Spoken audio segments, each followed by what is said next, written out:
One question that I get a lot is, how do you teach kids about racism? The fear is that we are going to hurt them, that their innocence will be stripped away as we talk about the difficult things that they might face in their future when it comes to racism, when it comes to dealing with people who are different than us. And I understand that. It's a scary thing, and we barely know how to handle it ourselves because this is an ever-moving target. There's no way to truly become a once and for all expert in this area. I really believe that it is our jobs as parents and leaders and adults in kids' lives to talk to them about this subject. The reality is they're being taught how to deal with people, how to evaluate people already.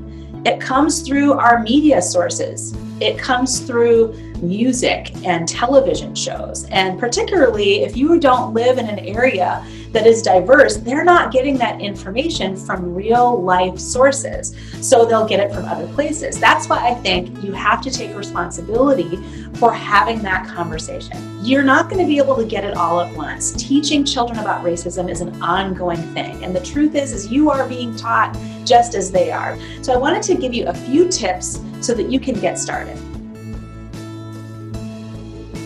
The first strategy is to focus on racism not as a binary thing, like you are racist or you're not, because most of us understand those heavy racist behaviors and thoughts.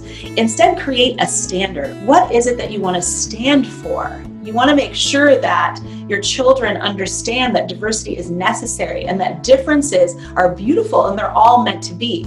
And that we really just have preferences that are taught to us by our culture. When you create that standard, they will learn to grow into a healthy view of people who are different than them.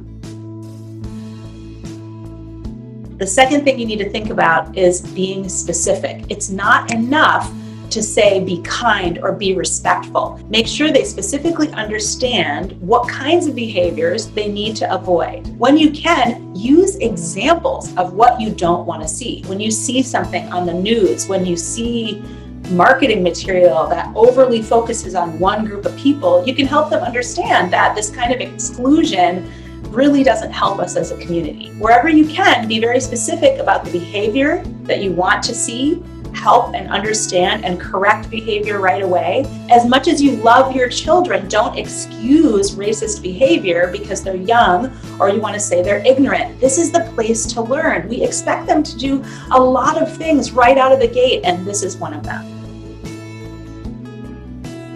Part of why it's so hard to teach children about these kinds of things is because we're still educating ourselves, and that's okay. Help them understand that you didn't grow up with this kind of instruction, and so together you are going to learn. Put yourself at their level. Let them educate you. Often children have a better grasp on how to treat people with respect than adults do, because we have so many subconscious ideas that are embedded in our childhood and our experiences. Be aware of your own preferences. Be aware of your own tendencies and hold yourself accountable as you teach them. Another strategy that will really help them process what it's like to be different, help them understand racism at a deeper level, is to appeal to empathy. Nothing can go wrong when you work on empathy with a kid, because it's a character development for them that will pay off in so many ways down the road. So think about asking yourselves, as you're watching a television show, what would it be like if it was in a different language, or if all the characters looked different than you? You ask them, can you relate to one of the characters? And think about how a person who is African American or Asian or Latina, how they can feel represented by the television show. Ask hard questions.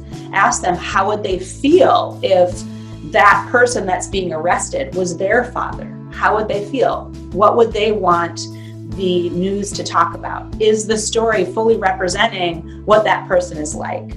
If you ask them to put themselves in the shoes of someone who is different than them, you are teaching them a really important skill, which is to think about what other people might be feeling. And also, it's a really good value because the world doesn't revolve around us. It revolves around our community. We are all part of something. And every perspective is valuable. Every perspective makes you stronger.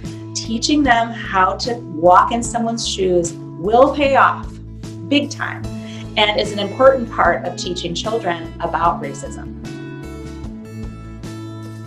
The final thing that I want you to think about, and this is a tough one, but so helpful for your children, that is to find diversity, to attract diversity into your life. This might be hard for you. You may live in a place that is not particularly diverse, and that is a barrier to helping your children understand and accept and tolerate people who are different than you. But there are still ways for you to bring beautiful diversity into your life. And that is, you can find movies that tell stories to help you understand the background. Read together. The goal is to find stories about your community, not just stories that reflect your background. If you can travel, that was something that really impacted me very deeply, just seeing how other people live and relating to them. Children do that very, very easily. Find spaces in your community and don't be intimidated that you might not look like everyone else, because the investment is in the healthy diversity, and the more your children see it, the more likely they will do the same thing as they're older. So here's the deal. I don't think that there is an age that is too young to teach children about diversity. I really believe that in this day and age, if you don't teach your children about it, your community will.